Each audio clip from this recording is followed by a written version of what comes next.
எல்லாருக்கும் வணக்கம். என் பேர் மோகன்ராம். நான் ஸ்ரீரங்கம் மக்கள் நல சங்கத்தோட தலைவராக இருக்கேன். வல்லூர் பத்திரிகையினுடைய ஆசிரியர் டிராபிக் ராமசாமி அவர்களின் முதன்மை சீடனாக இருந்து கொண்டு பல்வேறு பொதுநல பிரச்சனைகளுக்காக குரல் கொடுத்து கொண்டிருப்பவன். எனது அருகில் இருப்பவர் மரியாதைக்குரிய செல்வி குமரன் அவர்கள், இவர் குமார் அவர்கள். இவர்கள் அனைவருமே ஸ்ரீரங்கத்தில் இந்த அடிமனை பிரச்சனைக்காக தோளோடு தோல் நின்று போராடி கொண்டிருப்பவர்கள். எங்களது ஸ்ரீரங்கம் மக்கள் நல சங்கம் சார்பாக முதலாக இந்து அறநிலையத்துறையாக பொறுப்பேற்று ஸ்ரீரங்கம் சட்டமன்ற உறுப்பினராக பதவியேற்று இன்று ஸ்ரீரங்கத்தின் பெருமையை வெளிக்கொணர்ந்த மரியாதைக்குரிய அறநிலையத்துறை அமைச்சர் ரமேஷ் அவர்களுக்கு முதலில் எங்கள் ஸ்ரீரங்கம் மக்கள் நல சங்கத்தின் சார்பாகவும் ஸ்ரீரங்கம் மக்களின் சார்பாகவும் நன்றி கலந்த வணக்கத்தை தெரிவித்துக் கொள்கின்றோம். இந்த அடிமனை பிரச்சனை என்பது நாங்கள் கிட்டத்தட்ட 2003 இருந்து கிட்டத்தட்ட 20 வருஷமாக போராடி வருகிறோம். இந்த அடிமனை பிரச்சனையில் ஆரம்ப கட்டத்தில் இருந்து என்ன நடந்தது, என்னென்ன நகல்கள், என்ன கோர்ட்டு நடவடிக்கைகள், அரசு என்ன நடவடிக்கை எடுத்திருக்கிறது, HRNC இதற்கு என்ன பதில் சொல்லி இருக்கிறது, அது சம்பந்தமான விவரங்கள் கிட்டத்தட்ட 15 அமைதி பேச்சுவார்த்தைகளில் நாங்கள் கலந்து கொண்டிருக்கிறோம். அமைதி பேச்சுவார்த்தைகளில் மாவட்ட ஆட்சித்தலைவர் கூட கலந்திருக்கிறார். முன்னாள் முதல்வர் ஜெயலலிதா அவர்கள் இந்த ஸ்ரீரங்கம் தொகுதியில் MLA-வாக இருந்த பொழுது. அதனால் இந்த அடிமனை பிரச்சனையில் 2003 இருந்து இதன் அடிமட்டத்தினுடைய ஆணிவேர் வரை எங்களுக்கு மட்டும்தான் தெரியும்.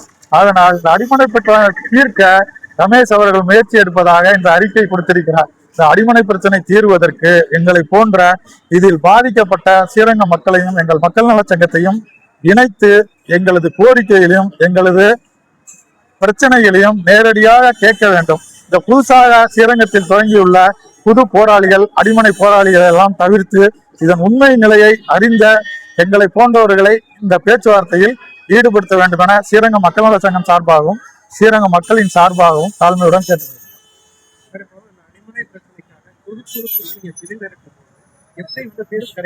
இல்ல, இது குழு எல்லாமே ஒரே குறிக்கோளுக்கு தான் போராடுறோம். குழுன்னா கிடையாது. குழு எங்கள்கிட்ட இருந்து போனது ஆரம்ப கட்டத்துல இதோட தாய் கழகம் இதுதான். இப்ப எப்படி திமுக எல்லாருமே தாய் கழகம் சொல்றாங்களோ, அது போன்ற அடிமனை பிரச்சனைக்கு தொடர்ந்து நாங்க எல்லாம் ஒரே குழுவாக இருந்தான் செஞ்சோம். கருத்து வேறுபாடு, யார் தலைவர் யார் செயலாளருங்கிற முறையில தான் இது மாதிரி ஆச்சு.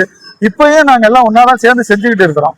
அதனால இது நீதிமன்ற தீர்ப்பை எப்போது வரும் என பார்க்காமல் அடிமட்ட மக்கள் 1.5 லட்சம் மக்கள் பாதிக்கப்பட்டுள்ள மக்களுக்கு அரசியல் தீர்வாக இப்பொழுது புது ரத்தமாக உருவாகி இருக்கக்கூடிய ஸ்ரீரங்கம் சட்டமன்ற உறுப்பினர் ரமேஷ் அவர்கள் இந்த அடிமனை பிரச்சனையை உடனடியாக அதில் பாதிக்கப்பட்டவர்கள் இதை இத்தனை வருடம் இதற்காக போராடியவர்கள் உண்மையான போராளிகளை அழைத்து இந்த கூட்டத்தில் கலந்து கொண்டு அவர்களது ஆலோசனைகளை கேட்க வேண்டும் என்பதே எங்களது விருப்பம்.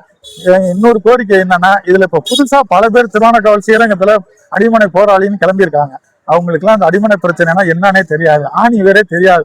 25 வருடமாக எங்கள் வாழ்க்கையை பறிகொடுத்து இந்த பிரச்சனையிலே மக்களுக்காக போராடி வருகிறோம். இதை யார்கிட்ட வேணாலும் கேட்டுக்கங்க, எங்களுடன் ஆதாரம் இருக்கிறது. ஆனால் எங்களை அழைத்து பேசாமல் அடிமனை பிரச்சனைக்கு தீர்வு ஏற்பாது என்பதை இதை வாயிலாக உறுதியாக தெரிவித்துக் கொள்கின்றேன். எங்களுக்கு பின்னால் இருக்கின்ற ஸ்ரீரங்கம் மக்களும் வேறு ஆட்களின் கருத்துக்களை கேட்டு தீர்வு முடிவெடுத்தால் அதற்கு உடன்பட மாட்டோம் என்றும் தெரிவித்துக் கொள்கிறேன்.